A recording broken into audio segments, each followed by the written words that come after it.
اور یہ نہیں بتائیں گے کہ اس کے پیچھے کون سا بھیانک چہرہ موجود ہے، کیا مودی اور اس کے جو کویت وہ آپ کے ساتھ کیا کرنے کی کوشش ہے. آپ نے ہر قوم جو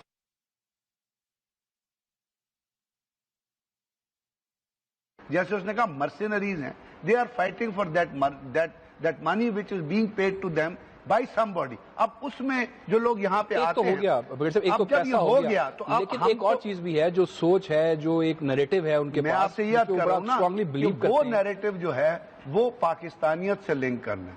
ہمیں اس نیریٹو پہ کام کرنا ہے. کس طرح آپ کام کریں گے؟ ایک بہت بڑا کام ہے. آپ 13 سالوں میں اس نیریٹو پہ کام نہیں کر سکے، کام نہیں کر سکے، مذاکرات کی بات ہوتی رہی ہے انسٹیٹیوشنل لیول. ہم جو کام کر رہے ہیں، آپ اب ایک بات کر رہے ہیں، آپ میڈیا کے تھرو ایک میسج بھیج رہے ہیں. طاہر ملک صاحب نے ایک میڈیا کے تھرو میسج بھیجا اپنی پبلک کو کہ لوگوں کا قتل جو ہے وہ جائز نہیں ہے، اس لیے اپنے آپ کو سدھارو.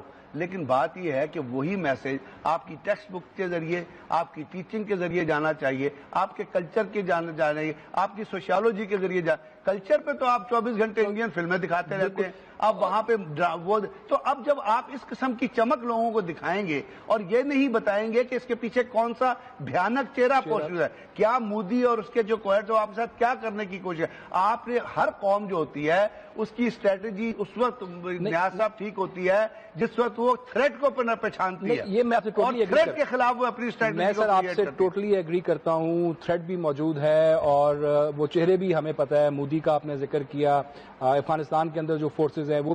لیکن طاہر ملک صاحب، جو ہمارے اندر جو لوگ موجود ہیں، جو فیسلیٹیٹرز ہیں، جو اس نیریٹو پہ بلیو کرتے ہیں جو دہشت گردوں کا ہے، اور آج وہ خوشیاں منا رہے ہوں گے کہ ہمارے 13 جو ہے وہ شہید ہوئے ہیں، اور وہ اس کو بڑا سیلیبریٹ کر رہے ہوں گے، اور وہ سمجھ رہے ہوں گے کہ اس وقت وہ جنت میں حوروں کے پاس پہنچ گئے ہیں.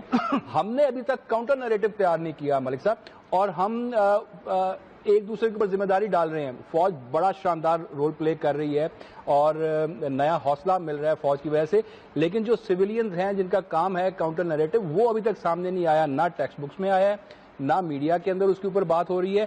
جو نیریٹو ڈسکس ہوتا ہے وہ دہشت گردوں کا ہی ہوتا ہے.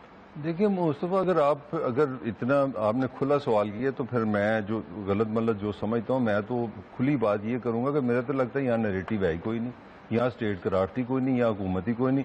یہاں تو سیدھا سیدھا کام ہے. ایک اپر کلاس ہے، اس نے ایک English medium AO level American system رکھا ہوا ہے. آپ نے آکسفورڈ کی کتابیں پڑھنی ہے، انگلش صحیح کرنی ہے. اس ملک میں 12-15 سال آپ نے پڑھائی کر کے آپ نے امریکہ کینیڈا چلے جانا ہے. اللہ اللہ خیر چلا. آپ کو کون سا نیریٹو چاہیے؟ آپ کو تو نیریٹو کا ایشو نہیں. اب آ جائیں عوام کی طرف. آپ کو کل بھی میں نے آپ کے پروگرام میں یہاں میں بتا کے گیا ہوں کہ UN نے ایک بہت بڑی وارننگ دی ہے جی کہ سیریا میں 20 لاکھ بچے جو ہے نا وہ وار سے افیکٹو ہو کے اسکول نہیں جا رہے. تو میں ہنس رہا تھا، میں کہا ہمارے یہاں تو 3 کروڑ ہے، تو ہماری تو بات ہی کوئی نہیں کرتا.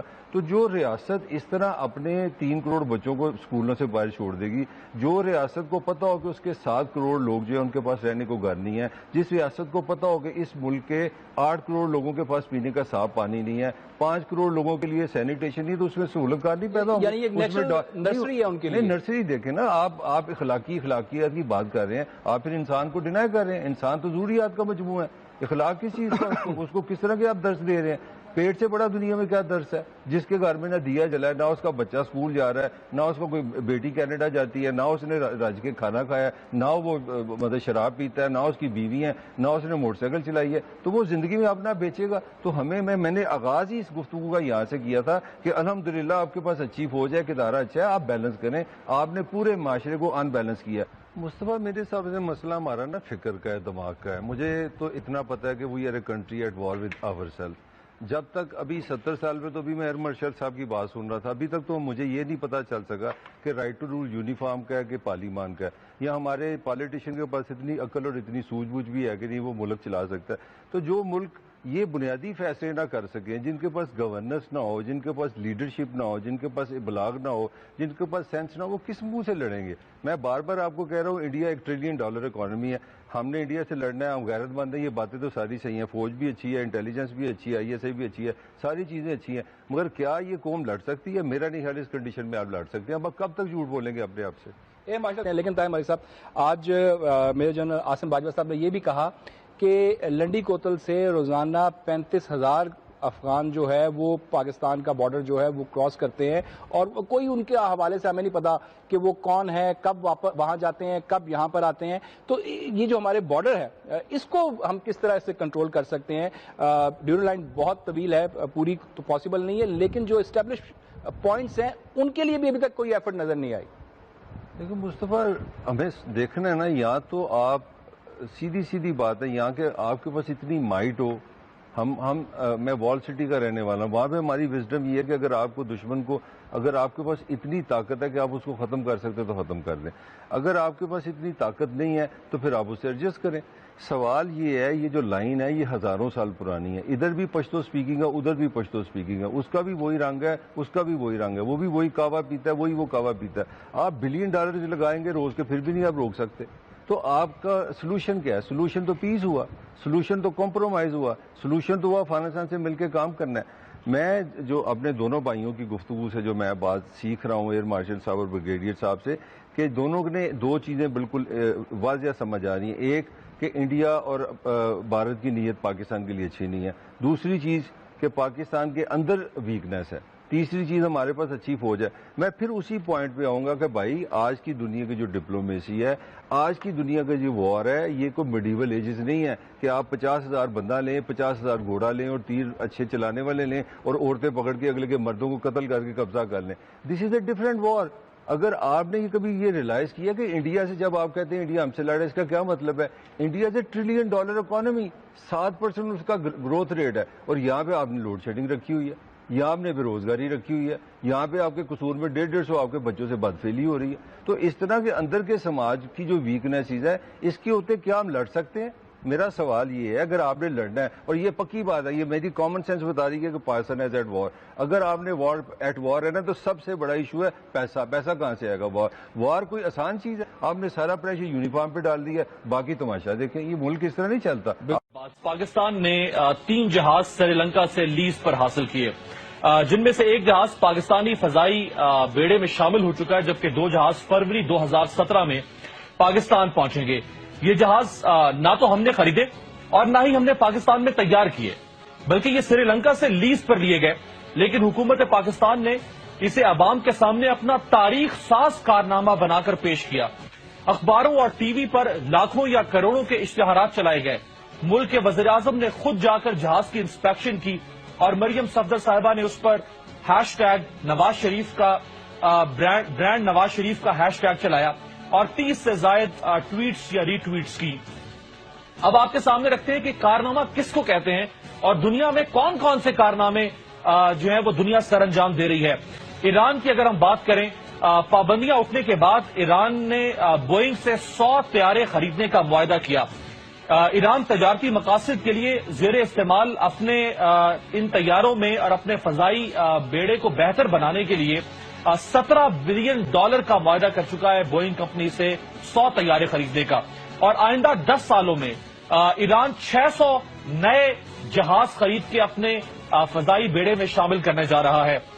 کیا اس کو کہتے ہیں کارنامہ, یا سری لنکا سے 3 جہازوں کو لیز پر لے لینے کو کارنامہ کہنا چاہیے؟ اگر ہم بھارت کی بات کریں تو بھارت دنیا کی 9th سب سے بڑی سول ایویشن مارکیٹ ہے. 2020 تک وہ دنیا کی 3ری بڑی سول ایویشن مارکیٹ کا ہدف طے کر چکا ہے. 2020 تک وہ اپنے فضائی بیڑے میں 800 جہاز شامل کرنے کا ہدف رکھتا ہے. Volkswagen, Renault, General Motors, BMW اور فورڈ جیسی دنیا کی قابل رشک گاڑیاں بنانے والی کمپنیاں بھارت میں اپنا پلانٹ لگا کر ہر سال لاکھوں گاڑیاں بنا رہی ہیں.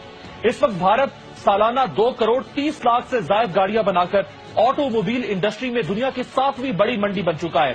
کیا اس کو کارنامہ کہنا چاہیے, یا سری لنکا سے 3 جہازوں کو لیز پر لینے کو کارنامہ کہنا چاہیے؟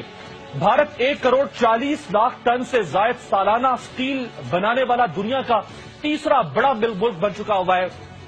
کیا اس کو کارنامہ کہنا چاہیے, یا پاکستان کی بند سٹیل مل کو دیکھ کر اور 3 جہازوں کو سری لنکا سے لیز پر لینے کو کارنامہ کہنا چاہیے؟ امریکہ اور روس کے بعد ایک ساتھ 20 مصنوعی سیاروں کو خلا میں بھیجنے کا اعزاز اور امتیاز حاصل کرنے والا بھارت دنیا کا 3را بڑا ملک بن چکا ہوا ہے. کیا اس کو کارنامہ کہنا چاہیے, یا سری لنکا سے 3 جہازوں کو لیز پر لینے کو کارنامہ کہنا چاہیے؟ بھارت پہلی ہی بار میں خلائی مشن کو کامیابی سے مریخ کے مدار میں داخل کرنے والا دنیا کا پہلا ملک بن چکا ہے. کیا اس کو کارنامہ کہنا چاہیے یا سری لنکا سے 3 جہاز ادھار پر یا لیز پر لینے کو کارنامہ کہنا چاہیے؟ ترکی نے سطح زمین سے 55 میٹر نیچے بل کھاتی ریل 13.5 کلومیٹر لمبی سرنگ سے گزار کر ایشیا اور یورپ کے درمیان پہلا زیر زمین ریل کا رابطہ قائم کیا. ہم 11 سال سے صرف 8.5 کلومیٹر طویل لوری ٹنل نہیں بنا پا رہے. ہم 31 سال سے نیلم جہلم پروجیکٹ مکمل نہیں کر پا رہے. کیا اس کو کارنامہ کہنا چاہیے یا اس کو کارنامہ کہنا چاہیے کہ ہم نے 3 طیارے لیز سے حاصل کیے سری لنکا سے؟ ناروے دنیا کی پہلی زیر سمندر فلوٹنگ سرنگ بنانے جا رہا ہے. اس سرنگ سے 21 گھنٹے کا سفر 10 گھنٹے میں طے ہوگا اور اس پر $25 ارب کی لاگت آئے گی. کیا اس کو کارنامہ کہنا چاہیے یا سری لنکا سے 3 طیاروں کو لیز پر لینے کو کارنامہ کہنا چاہیے؟ ڈنمارک کے شہر کوپن ہیگن کو سویڈن کے تیسرے بڑے شہر مالمو سے ملانے کے لیے سمندر میں 8 کلومیٹر طویل پل بنایا گیا. سمندر کا سینہ چیرتے ہوئے 4 کلومیٹر کی سرنگ بنائی گئی. یہ پل اور سرنگ دنیا کی خوبصورت پلوں اور سرنگوں میں شمار کیے جاتے ہیں. کیا اس کو دنیا کا کارنامہ کہنا چاہیے یا اس کی تشہیر ہونی چاہیے یا سری لنکا سے 3 جہازوں کو لیز پر لینے کو کارنامہ کہنا چاہیے؟ فرانس نے 1 ارب یورو کی لاگت سے دنیا کا سب سے بڑا تعطیلاتی بحری جہاز ہارمنی آف دی سیز تیار کیا ہے. یہ جہاز ایفل ٹاور سے بھی اونچا یعنی 16 منزلہ اور تقریباً 1200 فٹ طویل ہے. ماہرین اس بحری جہاز کو ایک تیرتے ہوئے شہر کا نام دے رہے ہیں جس میں مسافروں کی رہائش کے لیے 2500 سے زیادہ اسٹیٹ رومز کے علاوہ 20 وسیع و عریض ڈائننگ ہالز اور 23 سوئمنگ پولز شامل ہیں. اس جہاز پر 10,000 درخت لگائے گئے ہیں. کیا اس کو کارنامہ کہنا چاہیے یا سری لنکا سے 3 جہازوں کو لیز پر لینے کو کارنامہ کہنا چاہیے؟ کس کو کارنامہ کہنا چاہیے؟ اگر دنیا ان کو کارنامہ کہے گی تو ان ملکوں میں بسنے والی اقوام کا معیار زندگی یا ان